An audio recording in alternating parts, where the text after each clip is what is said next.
What I had to realize is that Satan says you're disqualified, but Jesus says you're more than qualified.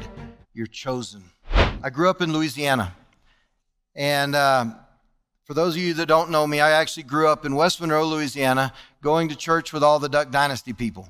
So it's kind of fun. I grew up going to church with them, worked for Duck Commander for a while, and while I was working for Duck Commander, I would watch people come into Phil's house, and if they were there for more than 10 minutes and he didn't know them, he was sharing the gospel with them. That man was a machine. He wanted everyone to know the gospel message. And I had begun working with a church leading worship, and I started to catch this bug of wanting to do ministry. And so I asked Phil how to share the gospel with people. And so he shared with me, and his best buddy is Mac Owen, who is now the national director for Celebrate Recovery. And I asked Mac too. I'm like, Mac, tell me, how do I share the gospel with somebody else? And so he sat me down and he showed me as he was sharing with somebody else. And I caught this fire. And I felt this calling from God. This is what I'm supposed to be doing.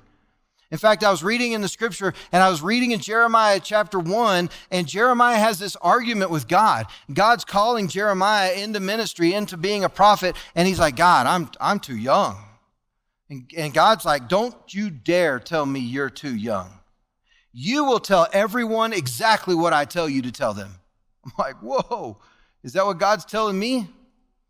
In fact, the more that I got to share the gospel with people, the more excited I got about this, so that one of my theme verses at the time for my life was Jeremiah chapter 20, verse 9, where he says, but if I say I will not mention his word or speak any more in his name, his word is in my heart like a fire shut up in my bones. I am weary of holding it in. Indeed, I cannot. You couldn't keep me quiet. I had to go into ministry. I felt compelled to go into ministry. And so I was leading worship with this church. And then I went to seminary. And then for years I spent as a youth minister. And then I became a senior pastor at a church. And I loved ministry. Loved it. It was who I was. It was what I was made to do. For 20 years I was in ministry. And I loved it. And then it ended. In 2018, I was working for a church. It was a smaller church, and I was looking at the budget, and I realized that my income was the lion's share of the budget. And if I could only find a way to make my own income and continue to do the ministry, then we could use that money for more ministry, missions or outreach in the community, whatever it was. And so I began doing some things to try to provide some income for myself. And some people at church had a secret meeting or two. And they invited me into one of their meetings, and they said, you've done a really great job here, but we'd rather have somebody we can pay. You're fired effective immediately.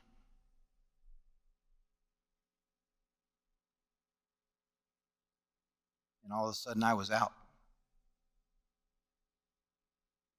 And in January of 2019, I remember sitting on the side of the bed, having an argument with my wife. And it wasn't an uncommon thing.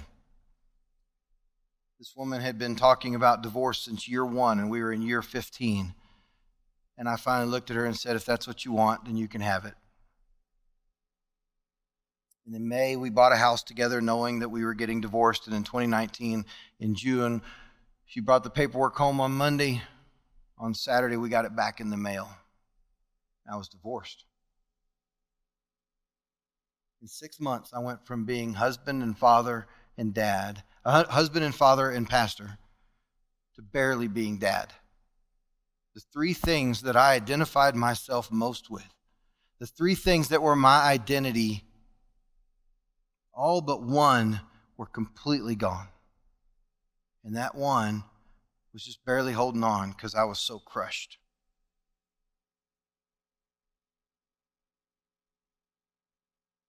And I was pissed. I was angry at the church for what they did to me. And I was angry at God I was angry at God because I felt like I had given my whole life to God, to serving Him, to serving the church, to growing the kingdom. I'd given everything for Him, and I had been praying for years that God would restore my marriage. And after years and years and years of praying and striving and trying my best to serve God, it all just disintegrated and was gone. And I was mad. So I gave up. I gave up trying to be good.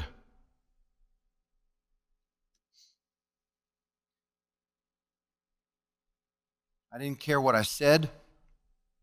I didn't care what I did. I didn't care where I went. I just gave up.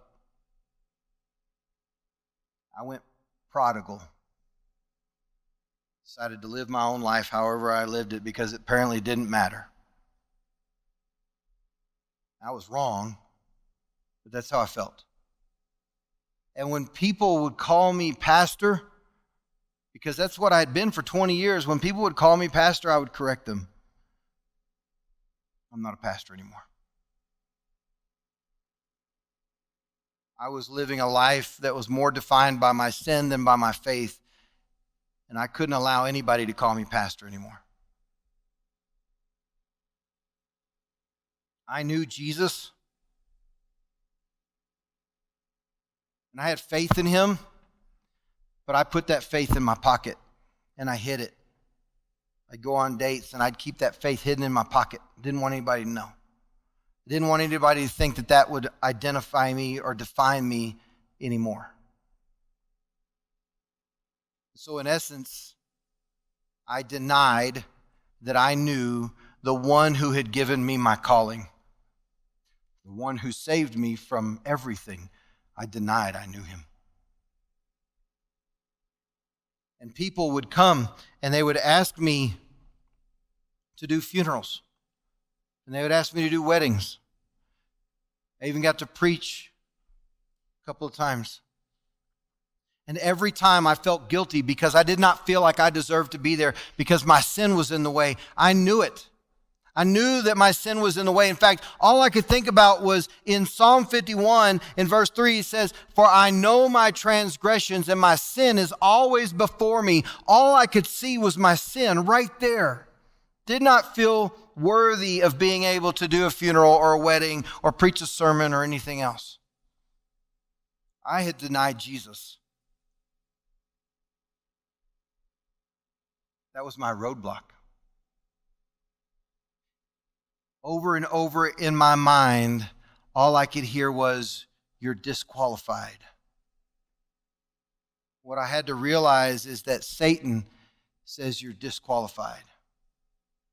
But Jesus says you're more than qualified, you're chosen. But I couldn't hear that. All I could see was my sin.